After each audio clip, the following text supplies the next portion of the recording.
मैंने सोचा मैं जल्दी से आ जाती हूँ, नहीं तो हाथ थक जाएंगे आपके। इतना उत्साहित स्वागत कर रहे हैं, इतने समय से इंतजार कर रहे हैं, आप सबको बहुत बहुत दिल से धन्यवाद। आपने मेरा दिल छुआ है आज। श्री भूपेश बघेल जी, श्री राजीव शुक्ला जी, श्री बाजवा जी दिख नहीं रहे, कहाँ हैं?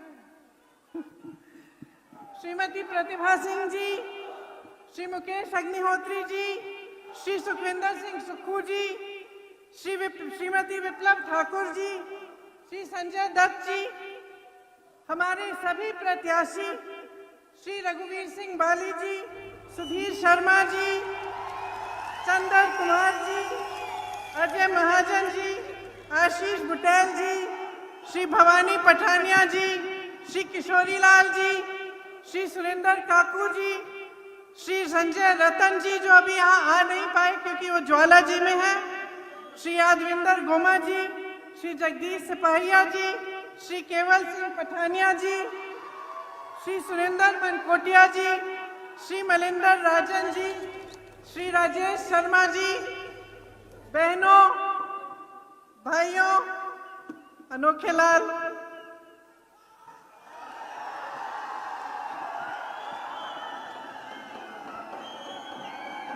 आप अमेठी से यहाँ हिमाचल कैसे पहुंच गए झंडा फहराने?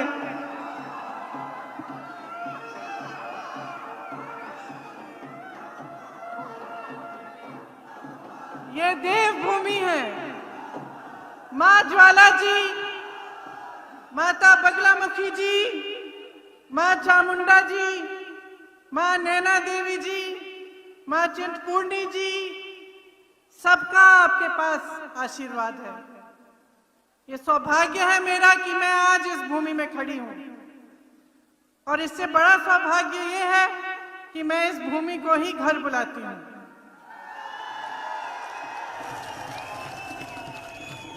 देवी देवताओं के आशीर्वाद से आप, हिमाचल की जनता, हिमाचल के मेरे बहन, मेरे भाई, मेरी माताएं, आप असंभव को संभव कर सकते हैं। ये सिर्फ देवभूमि नहीं है, लेकिन ये वीर भूमि भी है। यहाँ इतनी माताएं बैठी हैं, मैं जानती हूं कि अगर मैं आपसे पूछूं कि अपने बेटों को आप सरहद पर इस देश के लिए शहीद होने के लिए भेजेंगे तो सभी हाँ कहेंगे। मैं जानती हूं, क्योंकि मैं जानती हूं कि कांगड़ा की इस भूमि ने इस देश को कितने शहीद दिए, कितने वीर दिए। आज भी सरहद पे इस देश की रखवाली करने वाले यहीं के पुत्र हैं। आपको गर्व होना चाहिए अपने कांगड़ा पे, अपने हिमाचल पे। आप ही ने इस प्रदेश को बनाया, आप ही इस देश की रखवाली करते हैं। आपके रगों में शहीदों का खून है, और आप में वो जज्बा है जो सिर्फ वो समझ सकते हैं जो अपने से बड़ा, अपने से बड़ी कुछ चीज के लिए अपना जीवन न्यौछावर कर सकते हैं। वो जज्बा है आप में, क्योंकि शहीदों का खून आपके रगों में है। मैं भी एक शहीद की बेटी हूं। मैं उस जज्बे को समझती हूं, क्योंकि मैंने वो जज्बा अपनी दादी श्रीमती इंदिरा गांधी जी में देखा, मैंने वो जज्बा अपने पिता राजीव गांधी जी में देखा, और मैंने अपनी मां में वो कर्तव्य के प्रति निष्ठा देखी जो सिर्फ एक शहीद के परिवार से आ सकती है।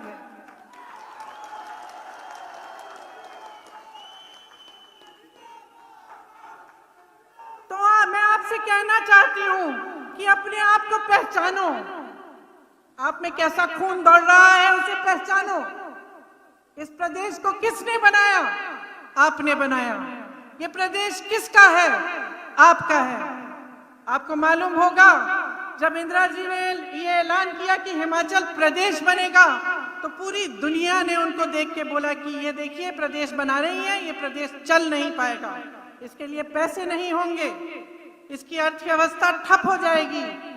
लेकिन यहाँ के कर्मचारियों ने, यहाँ के युवाओं ने अपनी मेहनत से, यहाँ की माताओं ने, बहनों ने अपनी मेहनत से ये प्रदेश बनाया, इसको आगे बढ़ाया। मत भूलो कि आप कौन हो, मत भूलो कि ये प्रदेश आपका है। मैं ये क्यों बोल रही हूं? क्योंकि चुनाव का समय आ गया है और चुनाव के समय तमाम नेता, तमाम पार्टियां के लोग आपके सामने आएंगे, सब अच्छी अच्छी बातें बोलेंगे, लेकिन जब तक आप जागरूक नहीं बनेंगे, जब तक आप अपने प्रदेश को यहां दिल में रखकर अपना वोट नहीं देंगे, तब तक आप सही निर्णय नहीं कर पाएंगे।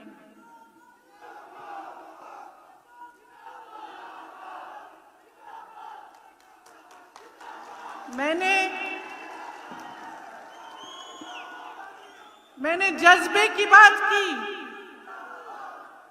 क्योंकि आपके जज्बे को समझकर इंदिरा गांधी ने ये प्रदेश बनाया। उनको मालूम था कि आप मेहनत करोगे, आप में क्षमता है, विश्वास था आप में, इसीलिए उन्होंने इस प्रदेश को बनवाया। और आप उस पर खरे उतरे, आपने करके दिखाया। ये अनुमान आप करिए, सोचिए क्या कह रहे हैं ये भाजपा के लोग। कांग्रेस पार्टी कहती है 1 लाख रोजगार दिलवाएगी, किस आधार पर कह रही है? मैं आपको ये नहीं कह रही हूं कि आप सबकी बात माने, मैं आपसे कह रही हूं कि आप परख के से, अपने विवेक से अपना मन बनाइए। कांग्रेस पार्टी क्यों कह रही है कि 1 लाख रोजगार देगी? छत्तीसगढ़ के मुख्यमंत्री बैठे हैं, भूपेश बघेल जी बैठे हैं, इन्होंने 5 लाख रोजगार दिलवाए हैं, 5 लाख 3 सालों में। राजस्थान में कांग्रेस की सरकार है, 1,30,000 नौकरियां दिलवाई हैं। यहां पे हिमाचल में क्या स्थिति है मैं बताती हूं। 63,000 सरकारी पद खाली हैं 5 सालों से, 63,000 युवाओं की नौकरियां खाली पड़ी हैं, लेकिन आपको दी नहीं है। जब हम कहते हैं 1 लाख रोजगार देंगे, इनके मुख्यमंत्री कहते हैं ये तो हो ही नहीं सकता। मगर मैं पूछना चाहती हूं, जब हिंदुस्तान की संपत्ति, जब भारत के पीएसयू अपने उद्योगपति मित्रों को बेचना चाहते हैं तो वो संभव है, वो हो सकता है। नौजवानों को 1 लाख रोजगार नहीं मिल सकता, लेकिन पीएसयू बेच सकते हैं, वो हो सकता है। पुरानी पेंशन हम कहते हैं हम देंगे, किस आधार पर कह रहे हैं? इसलिए नहीं कह रहे कि हम चुनाव के मंच पे खड़े हैं, हम इस आधार पर कह रहे हैं कि छत्तीसगढ़ में, राजस्थान में हमने किया है, हम दे रहे हैं पुरानी पेंशन। भाजपा वाले कहते हैं इसके लिए पैसे नहीं है। मैं उनसे पूछना चाहती हूं कि बड़े बड़े उद्योगपति मित्र हैं आपके, उनके लिए 20,000, 30,000 करोड़ रुपए का कर्ज आप माफ करने के लिए तैयार हैं, उसके पैसे कहां से आए? 10 लाख करोड़ रुपए अपने बड़े बड़े उद्योगपति मित्रों के आपने कर्ज माफ कर दिए। उसके लिए आपके पास पैसे थे, लेकिन आपके पास उस कर्मचारी के लिए पेंशन के पैसे नहीं है। वो कर्मचारी जो जब नौकरी लेता है तो यही सोच के लेता है कि बुढ़ापे में मेरी कोई सुरक्षा होगी, बुढ़ापे में मेरा कोई साथ होगा, थोड़ा पेंशन मिलेगा। उसके लिए आपके पास पैसे नहीं है। लेकिन बड़े बड़े उद्योगपतियों के नाम लीजिए, उनके लिए पैसे हैं, उनके कर्ज माफ हो रहे हैं। किसान फसल का दाम मांगता है, सेब के बागबानों के जो कि किसान हैं फसल का दाम मांगते हैं, वो दाम नहीं मिलता उनको। वो दाम कौन तय कर रहा है आज भाजपा के राज में? वो दाम उनके बड़े बड़े उद्योगपति मित्र तय कर रहे हैं। उनके लिए सब सुविधाएं हैं, वो मन चाहे दाम फसल का आपको बोल सकते हैं। लेकिन जो गरीब किसान है, जो लड़ रहा है, जो रोज सुबह से शाम तक मेहनत कर रहा है, उसकी कोई सुनवाई नहीं है। वो फसल का दाम मांगे, आप दे नहीं सकते। जनता महंगाई से मुक्ति मांगती है, आप कहते हैं कि लीजिए जीएसटी लीजिए और टैक्स लीजिए। यहां तक कि जो सेब के गत्ते हैं जिसमें सेब की पैकिंग होती है, आज उस पे भी जीएसटी बढ़ा दिया। ये जवाब मिलता है आपको। 1 रैंक 1 पेंशन, ये तो नहीं हो सकता, मगर अग्निवीर स्कीम हो सकती है। अग्निवीर स्कीम हो सकती है जिससे सेना को ठेके पे दिया जा रहा है। आप अपने बेटों को सरहद पे भेजेंगे ताकि 4 साल बाद वो आके किसी ऑफिस में कोई कर्मचारी की तरह काम करेंगे। क्या यह है आपके मन में कि आप सोचते हैं कि जाएंगे सरहद पे, देश की रखवाली करेंगे और पूरे जीवन फिर देश उनकी रखवाली भी करेगा? तो सोचिए कि क्या कहना चाहते हैं ये लोग। आपको ना रैंक पेंशन देना चाहते हैं, ना रोजगार देना चाहते हैं, ना महंगाई कम करना चाहते हैं, कुछ नहीं करना चाहते अपने लिए, आपके लिए, सिर्फ अपने लिए, अपने स्वार्थ के लिए ये खड़े हैं आपके सामने। अब अगर आप इसको पहचानेंगे, अगर आप सोच समझकर अपना वोट डालेंगे, तो आप देखेंगे कि नीयत साफ किसकी है और खोटी किसकी है। आप इतनी मेहनत करते हैं किस लिए? अपने भविष्य के लिए, अपने बच्चों को आगे बढ़ाने के लिए। क्या आप चाहते हैं कि अगले 5 सालों में भी ये नौजवान बेरोजगार रहे, सेना में कोई भर्ती नहीं हो, पुलिस भर्तियों में घोटाले हो, शिक्षा भर्ती हो, शिक्षकों के भर्ती में घोटाला हो? क्या आप ये चाहते हैं? कि आप चाहते हैं कि आप आगे बढ़ें? आपने मेहनत की, शिक्षित है आपका प्रदेश, अच्छे अच्छे जॉब्स मिल सकते हैं, यहीं पे हिमाचल प्रदेश में मिलने चाहिए और संभावना है, ये बात नहीं है कि ये काम नहीं हो सकते। लेकिन भाजपा के राज में आपने देखा कि ये कहते हैं कि ये सब असंभव है, लेकिन घोटाले संभव है।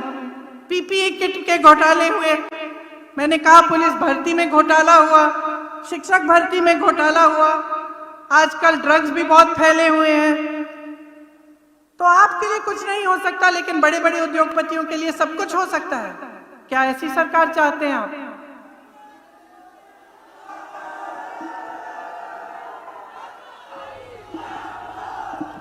आपको मालूम है कि पहले जो फिक्स्ड कोटा होता था, वहां से यहां लगभग 4000 युवा हिमाचल से सेना में जाते थे। अब नए नियमों से मात्र 400 या 500 जा पाएंगे। उसमें से 75% 4 साल बाद सेना से बाहर हो जाएंगे। इसलिए बहुत जरूरी है कि आप समझें कि ये लोग क्या कर रहे हैं, इनकी नीयत क्या है। कांग्रेस पार्टी इस चुनाव में कुछ गारंटी लेके आई है। गारंटी क्यों? क्योंकि हम किसी आधार पर कह रहे हैं कि हम ये करना चाहते हैं, हमारी सरकारों ने करके दिखाया है। इसीलिए हम कहते हैं कि जो पहली कैबिनेट की मीटिंग होगी, पहली बार जब मंत्रिमंडल बैठेगा, तभी उसमें से आपके ओपीएस का निर्णय होगा कि आपको पुराना पेंशन वापस मिलेगा। इसी तरह से उसी पहली मीटिंग में यह तय होगा कि हिमाचल के नौजवानों को 1 लाख रोजगार मिलेंगे। जो 63,000 पद खाली हैं उनको भरा जाएगा, उससे ज्यादा आपको 1 लाख तक मिलेंगी।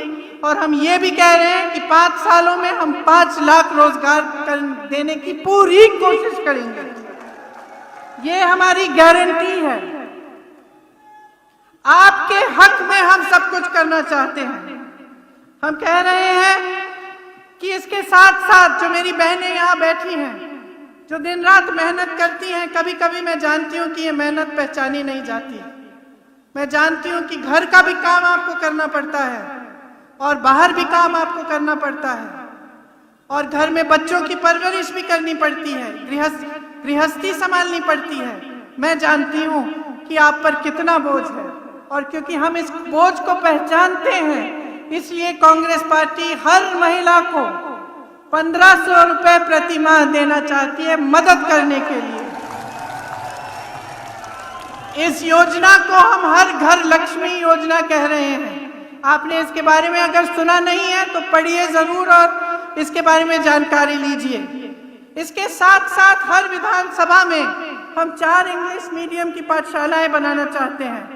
ड्रग्स से हम लड़ेंगे। जिस तरह से आज ड्रग्स नौजवानों के भविष्य को खा रहे हैं, उसके खिलाफ हम खड़े होंगे और हम लड़ेंगे। केंद्र में जब हमारी सरकार बनेगी तब ये अग्निवीर की स्कीम हम वापस लिख देंगे, इसको रद्द करवाएंगे। हिमाचल में एक्स आर्मी के लगभग 3000 आरक्षित पद है, हम इन्हें भरवाएंगे। डायरेक्टर सैनिक वेलफेयर, डिप्टी डायरेक्टर सैनिक वेलफेयर के ऑफिस में जो पद खाली हैं सभी भरे जाएंगे। हिमाचल के हर जिले में एक्स सर्विसमैन हेल्थ सेंटर, जिसमें कैंटीन, उसके साथ ECHS हेल्थ सुविधाएं होंगी और सैनिक वेलफेयर का दफ्तर होगा। ये सब हो सकता है। मैंने आपसे पहले भी कहा, यहां बघेल जी बैठे हैं, इस चीज का प्रमाण है कि जब कोई कुछ करना चाहता है तो वो करके दिखाता है। इन्होंने आपसे कहा कि जब इनकी सरकार बनी तो कांग्रेस ने वादा किया था कि सरकार में आते ही किसानों के कर्ज माफ होंगे। सरकार में आए 3 घंटों बाद निर्णय लिया कि किसानों के कर्ज माफ होने शुरू होंगे और यही हुआ। आज सबसे कम बेरोजगारी छत्तीसगढ़ में है, जहां कांग्रेस की सरकार है। नीयत ठीक होती है तो बहुत काम हो सकता है। ये बात आपने यहाँ पे कांगड़ा में खुद देखी। यहाँ के विकास पुरुष जिनके पोस्टर लगे हुए हैं, GS बाली जी, उन्होंने करके दिखाया।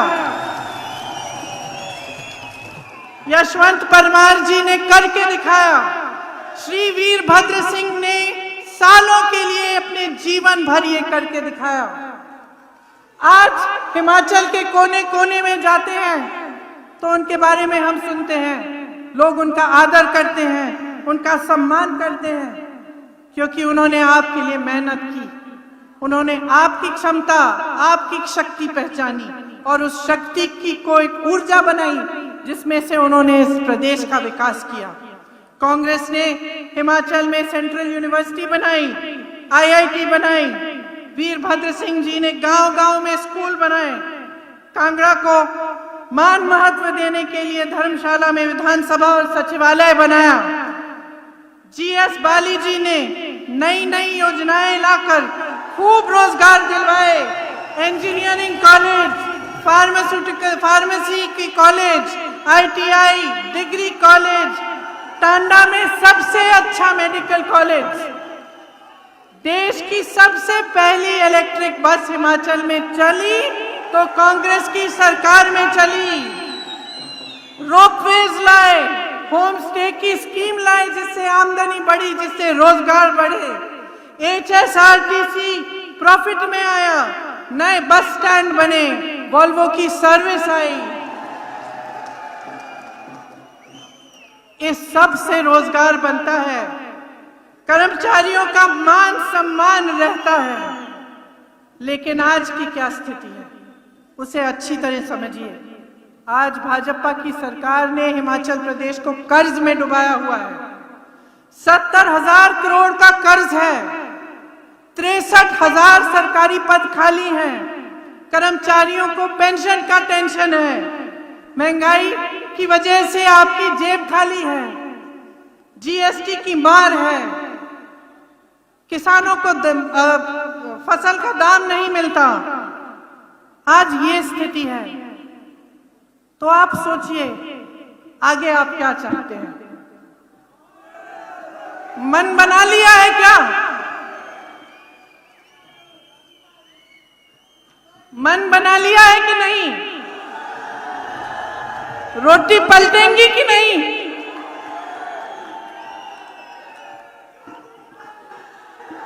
मुझे लगता है कि अब कांग्रेस आ रही है कि नहीं? एक बार जोर से बोलिए, कांग्रेस आ रही है। आपका हक मिलेगा। बोलिए, आपका हक मिलेगा। जोर से। बातें खुशहाली की होंगी, रुकी उम्मीदें पूरी होंगी। चलिए गाना भी सुन लीजिए। लेकिन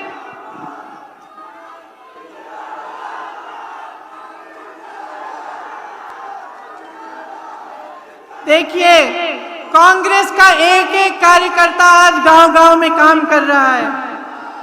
एक एक नेता दौड़ रहा है, प्रचार कर रहा है, काम कर रहा है। भाजपा के नेता क्या कर रहे हैं आजकल? क्या कर रहे हैं? बगावत को रोकने की कोशिश कर रहे हैं। इतने बागी हैं कि संभाल नहीं पा रहे हैं। क्यों? क्योंकि उनको भी मालूम है कि कांग्रेस